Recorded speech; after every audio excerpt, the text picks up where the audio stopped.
By the time you're seeing this, I ought to be in Michigan. But what better of a time to actually consult the polls and really look into the veracity of all the data that we can look into to really key into what's happening politically to the state and also refer to historical trends as well and really nerd out like we always do on the channel. Let's get right to it.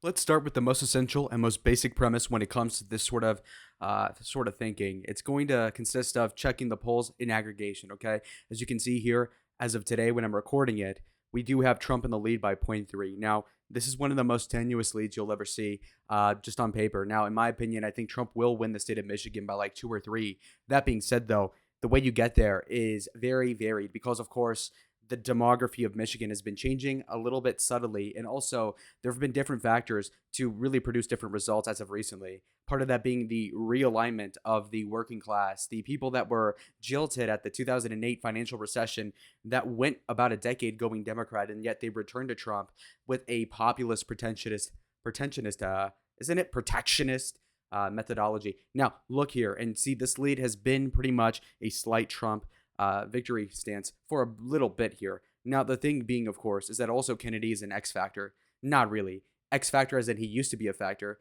but not so more. And so, like a girlfriend that's been dumped, he's in the trash bin. And in a major part, also an afterthought when it comes to the polling. Again, less than 8%. Now, what's interesting about this is we do have a bevy of polls going back months because this is one of the biggest elections in the totality of the 24 federal level election, okay? Only rivaled by maybe Pennsylvania, and that's about it, okay? So Michigan, when you look at it, we do have very mixed results. I would say it breaks 55-45 pro-Trump and numerically. That being said, it's still not great here.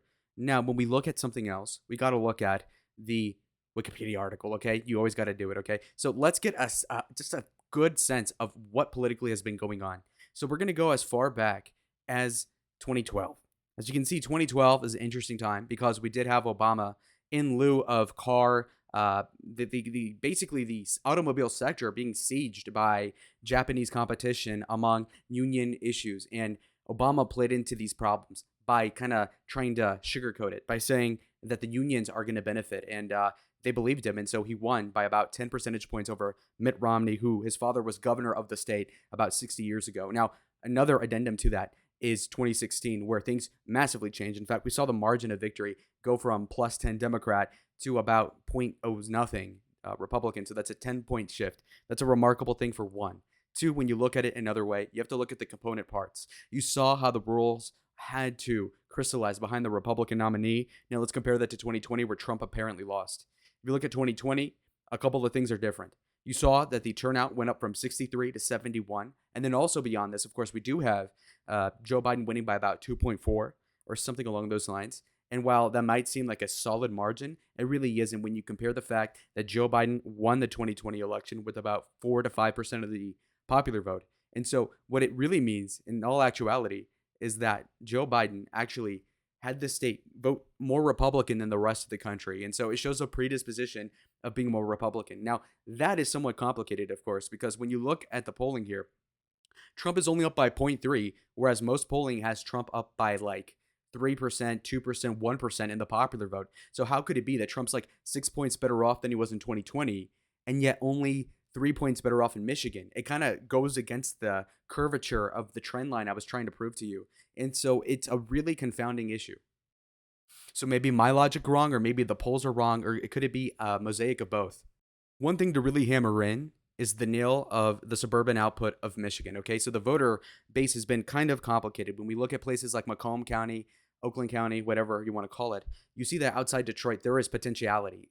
Gentrified millennial area totally is predisposed to voting Biden. Now, this seems to be also kind of true in 2024, but the difference being is that things kind of sucked under Trump at the very end. Not his fault, but they kind of did.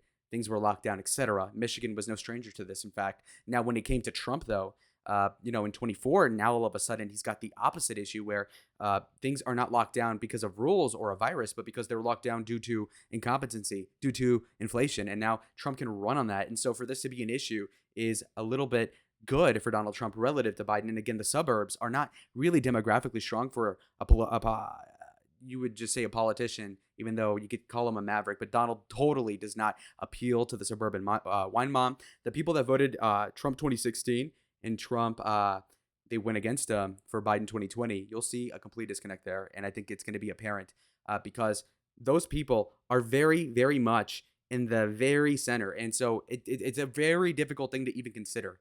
Think about this. The type of person that you would need to win in 2024 for Michigan, if you're Trump, is the people that voted for you the first time, but not the second. How could that possibly happen after a conviction of 34 felony counts that I personally believe are bogus and about half the country thinks so too? It's a very hard thing to consider. Now, y'all might be questioning insofar as what about 2022? There was a lot of high profile elections there. Let's get into the facts here. Because, if you're looking for data between 2020 and now, we got to look at the in between.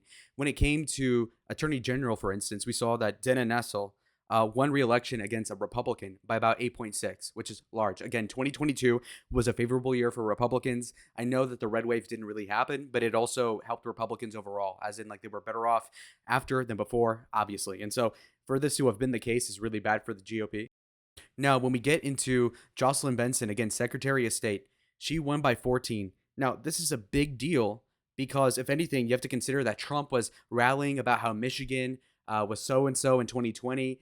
And for this to be the case shows that his sort of support base might have not had a mandate or that they didn't really prioritize the Secretary of State in Michigan, which is interesting because, if anything, you would prioritize that more as somebody who's not really living there because obviously Michigan is known for having legal vote harvesting from what I can tell. And that obviously benefits the Democrats, or at least has been until 2020. And so you have to really consider this. And then when it came to the hot ticket item, you had Democratic incumbent governor Gretchen Whitmer. Red Eagle calls her Big Gretchen, okay? Great nickname. She's very domineering. You look at this chick, big. And Lieutenant Governor Garland Gilchrist won re-election even, against Tudor Dixon, a cute woman nonetheless, still not politically great. And she got railed on the issue of abortion. And beyond this, she lost by a margin of over 10.5%. And so for the governor to win that state, being so like Biden in policy, demeanor, insofar as what sort of faction of the party she belongs in, is a really bad look for the Republican Party. So while, yeah, of course they do have a lead here, Trump does, it doesn't look promising comparing that to 2022, though.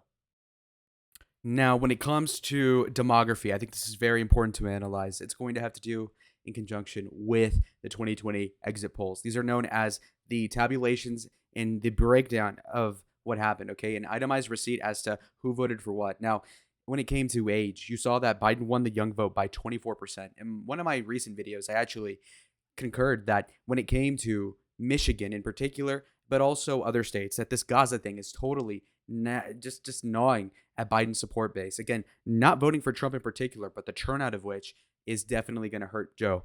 That being said, of course, we do have the 18 to 29 vote also trending Democrat in no way at all. In fact, the Republicans are about 10 points better off than they were in 2020, in my estimation. It could be as high as 20 even. It's a very big deal. Now, that is 12% of the voter base. So if you change that by about 10 to 20 percentiles, that all of a sudden changed the popular vote total in Michigan by 1 or 2% by my head math right now. Now, when it comes to 30 to 65, I'm not sure. When it comes to the elderly vote, I think this will trend more Republican as more of the old cohort becomes more conservative relative as aging happens. This is a macro political scale prediction, but I think this will hold up. In a 4-year difference, people that are already old and are older tend to vote Republican. And so that's pretty obvious. And so that 30 percentile of the vote base ought to get higher as the population's aging and will become a little more partisan Republican.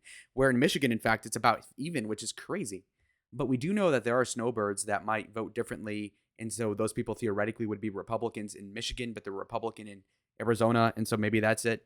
Now, when it came to level of education, you could see that no college degree was the Trump linchpin to make it competitive in the first place.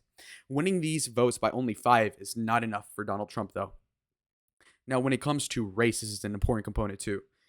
Gender is a little more nebulous of a term, of course, because, abortion might motivate more females than males, but males obviously are more predisposed to Trump, and so that might balance out.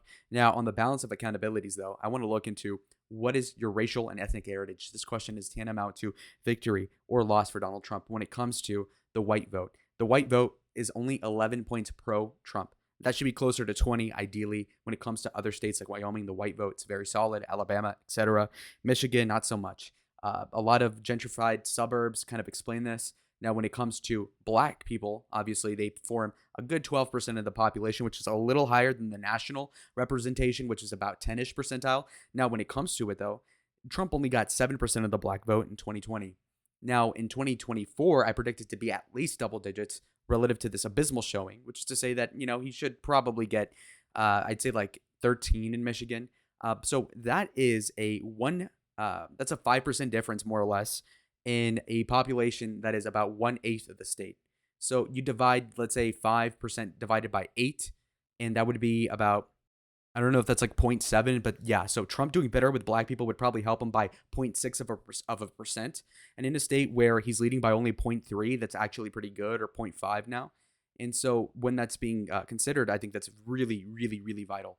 Hispanic vote, not so much. Only 1/4 as many Hispanics live as there are black people. And so when it comes to that vote for all line care could swap to 20 points more Republican, and it might actually. And even still, it would probably help Trump by maybe 0.3 or something. And so that's not so important. Now, again, so for Trump, the formula would be retain the white people that voted for him the past 2 times, convert some of these tweeners that went for Biden in 2020, and capitalize on that black vote differential and hope that the turnout for the Democrats in Wayne County, which is Detroit, which I'm going to tomorrow, this is going to be huge.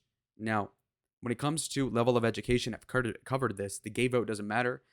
Children in your home doesn't matter. The religion thing is, I'm not going to cover that because Trump should do better with religious people, even though he just got caught in a case where obviously it's implied that he had sex with a porn star. But I mean, a lot of people in his position do. And, that was 20 years ago. When it comes to what was your family income in 2019, this is an interesting bracket because I think a lot of people might make more money in 2024 than they did in 2020. But it's obviously stupid because inflation's also gone up like 17%. And so that's crazy. Now, when it comes to better than today, a lot of people said, about a third said, that they were better off under Donald Trump. Whereas when it came to worse, it was about 15%. So with that being said, of course, I'm dealing with all sorts of interruptions right now. But basically, I think that the inverse is going to be true of Joe Biden, where I think people will say like 80% of people, or maybe 60, will say they're worse off financially now than they were 4 years ago, even during the lockdown, which is crazy to think. And so just that alone as a factor in a state that's so quintessentially Rust Belt in its name, you can just tell that Michigan will probably swap very harshly for Trump when it comes to this economic locust. Now, granted, when it comes to the labor union, this also matters a little bit. Again, 1/5 of voters are in the labor union. That's probably higher than my home state of Arizona. Now, I haven't checked that. So here's another factor for y'all.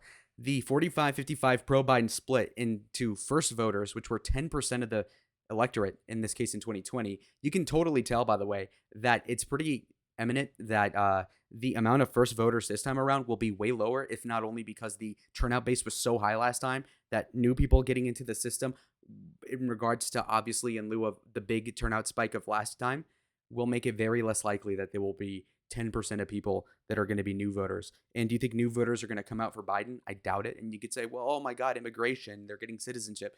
And to be honest, that's not really happening at high numbers anyway, especially Michigan. Maybe Arizona, but definitely not Michigan. So here too, now you can see how the voter split is here: 37% conservative, 38% moderate, 25% liberal. So these numbers on paper seem to be advantageous to Republicans. Obviously, I can admit that maybe half of those moderates are just straight up Democrats, but the point is to be losing that margin of 26 points, so 62 for Biden to 36 for Trump, is untenable for Donald. He needs to definitely get more of that self-identified moderate, okay, in the political sector. Trump also lost the independent vote by 6%. Okay, notable. Again, when it came to suburbs, Trump won but only 3. Remember, Republicans in the McCain era, Romney era, won these by over 10. So that's notable too.